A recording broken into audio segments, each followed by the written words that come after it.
corporate force is running this rap shit.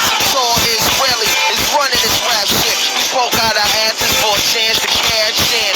Cocaine is running this rap shit. Joe Yak and E-Pills is running this rap shit. This rap shit. Quasi-homosexuals is running this rap shit. What, yo? We run the world.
Who's this?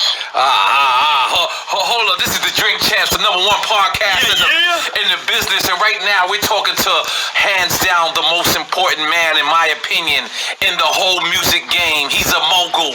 He's been doing this. He personally signed me and taught me how to be a man with money. Right now, we got Lyor Combs on the line. Let's make some noise! Yo, Lyor, I gotta big you up off top, man. Well, I want to address the comment you made about mogul. I don't consider myself a mogul. Myself a servant. I prefer if you could replace mogul with humble servant.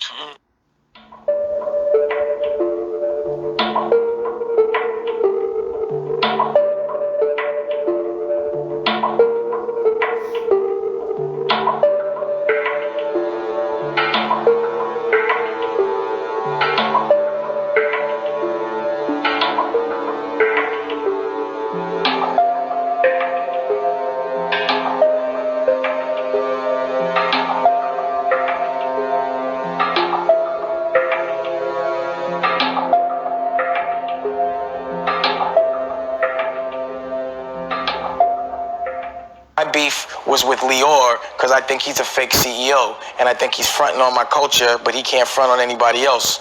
And I'm calling him out publicly, and I want him to stop trying to rape my culture. Go make some money with some other people. They have people that their job is to create beef so that they can monetize it. Pause. But they don't let their culture feel it. But they make money from it, and they can't make any money or get any respect in their culture. That's why they're in our culture. It is what it is. It's a perfect example of what they always do to us. They always try to, offer some paper bag of money or whatever it is, whatever selfish agenda, which is the test, and then have us divide so they can benefit and take the fight off of them. and put the focus on them. Never had a beef with Jay. Always with Lior and his whole crew. He's the one that ruined Rockefeller. I think it's fair to continuously make money off our culture, not make money off your own culture, not use any of your money to help our culture, but use the money you make from us to help your own culture, and then not to give the respect to the people that are the DNA of. Call Kevin Lowndes. I don't think I've ever seen a Lior Cohen interview. Exactly. Of course you don't see. Of course you don't see the puppet master. I don't like who he empowers and the way he empowers them. I didn't like when he hired Todd Moskowitz to run Asylum. I didn't think Todd, as a lawyer, knew anything about music. It just seemed like complete nepotism, and he was using other people's money. He got a job because of nepotism. Ask them why they got their jobs. That's what I want to see. How did Joey get the job president of Urban, and what does that mean? I need to see credentials.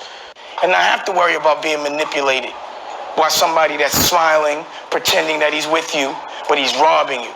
Because when they rob you, they don't come as an enemy, they come as a friend. But I've been to these Jewish events, and I have nothing against Jewish, where I've seen him make Jay-Z give speeches. And I've been like, well, I don't understand why that doesn't happen in my culture. You know what I'm saying? Like, I'll tell you right now, stay clear of Lior. He will rob you. He will ruin you for the money. And when you're with him, you look like a slave, because that's how he looks at you. Trust me on that.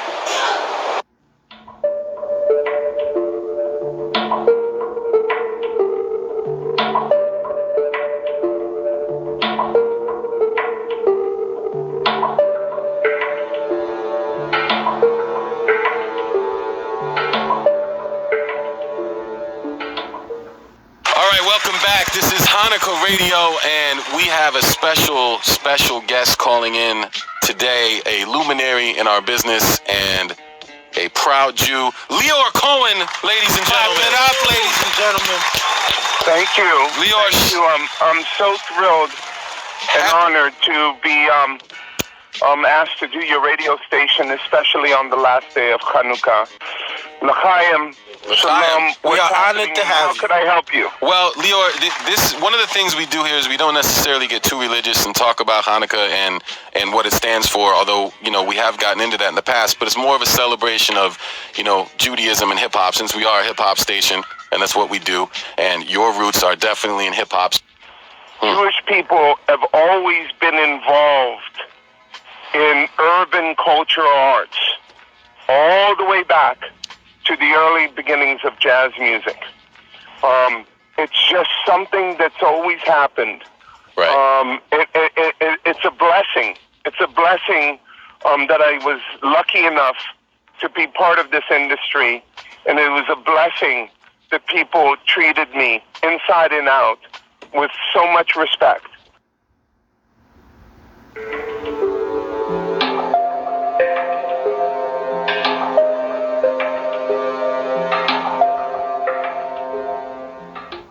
Criticized a lot, you know, from other execs and people like Dame Dash that call you a culture vulture, that you haven't done things. Does that bother you, or how do you feel about that? No, it actually doesn't bother me. It would bother me if it came from a credible source. And if it's a credible source, then we could have a conversation and actually have a discussion, because if someone thinks something about me that I may have done to offend them or hurt them or do something that they misunderstand, then we'll have a dialogue. And then we'll communicate and get to an understanding and move on, or not. Right. But, you know, I can't give any light to that. It's a clown right now.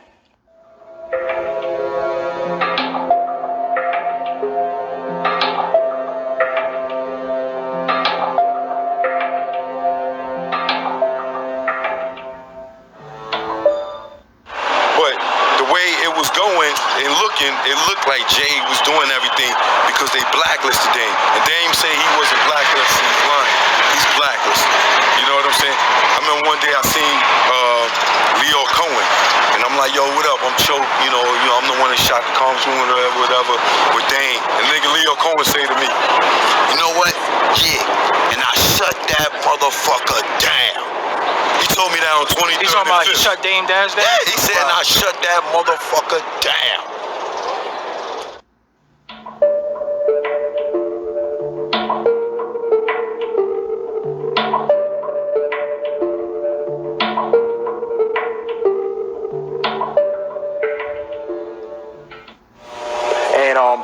long story short, just to run down my resume really quickly, I created that show called Spring Bling.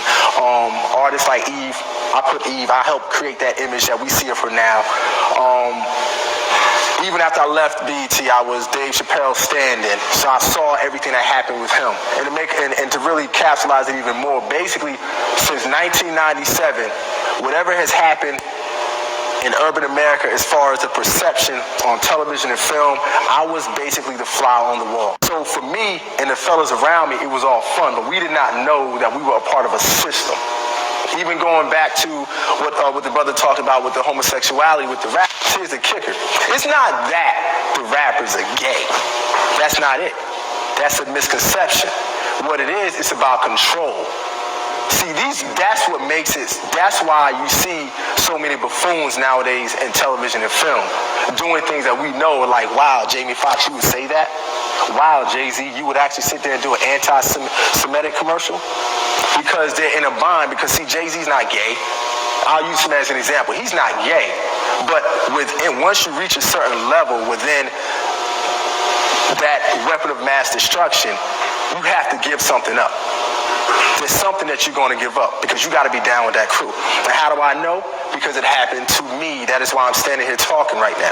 I reached a certain level in that station.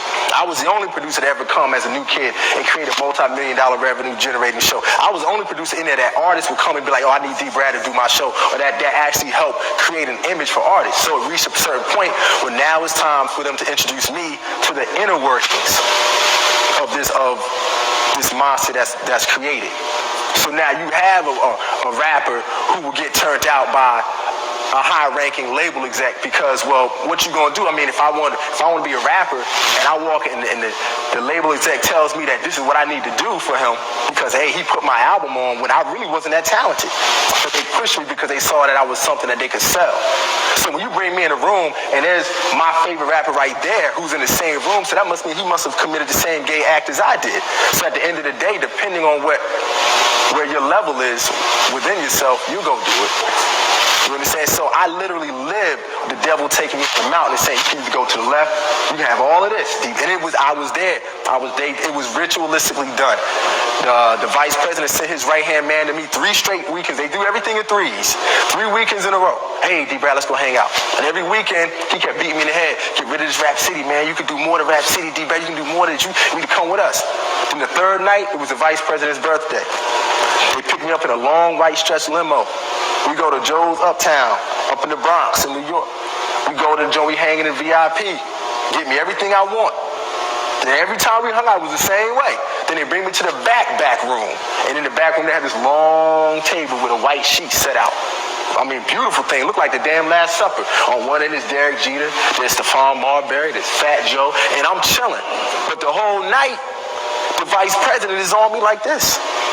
I'm trying to talk to the model chicks. He's like, nah, D. Brad, come on, sit right here. So then we party, but I'm not a drinker. So if I don't get unnecessary spirits inside of me, we get inside the limo.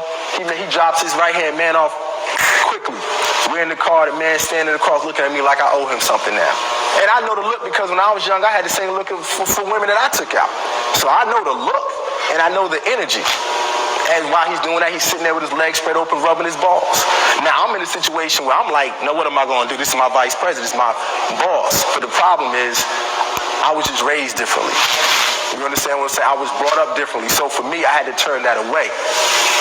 But what the hell that I caught after that, this is why I don't come down on those who buffoon and sell out, because everybody ain't built for this war. Everybody's not built for that. I've been homeless. I've had my name destroyed. You know, I've had to walk with my head up when I've been dead ass broke. He ain't seen me for like a year because I wasn't coming home when I was broke like that. I was ashamed of myself. I went from being a man to nothing because I would not cross over. As a television producer who was Dave Chappelle's stand-in, which means I did his rehearsals season 1 or 2 of Chappelle's show. I saw what happened to Dave. Dave used to give me advice all the time. And one of the key things he told me was, no matter how much money they offer you, and he said they, as he pointed in my chest, he said, never forget who you are or where you come from. And he walked away from me. And I didn't get it at the time until the nigga left. And I said, oh. And him and Charlie Murphy would tell me the same things all the time. And then I got it. This is a war. And these cats are sorcerers.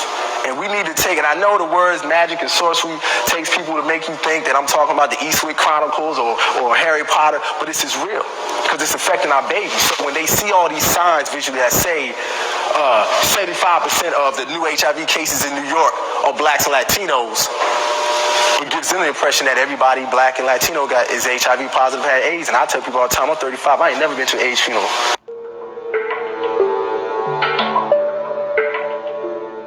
It's to take our minds off the real battle that's going on behind the music industry and say, oh, those guys at top, they're making sure that nobody else can't get on. And you can't even blame Jay-Z. Why would you want to even blame that guy? You got to look at the Jewish guy or whatever. These guys like in these corporations that are anonymous, to the world,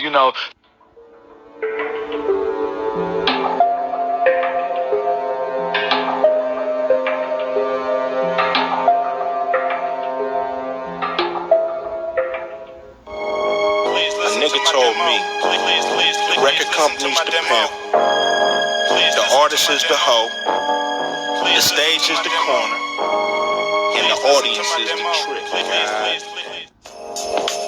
Mamas, don't let your kids grow up to be rappers. Unless you tell them if they gon' get in this business, they better learn this business, or they gon' get fucked.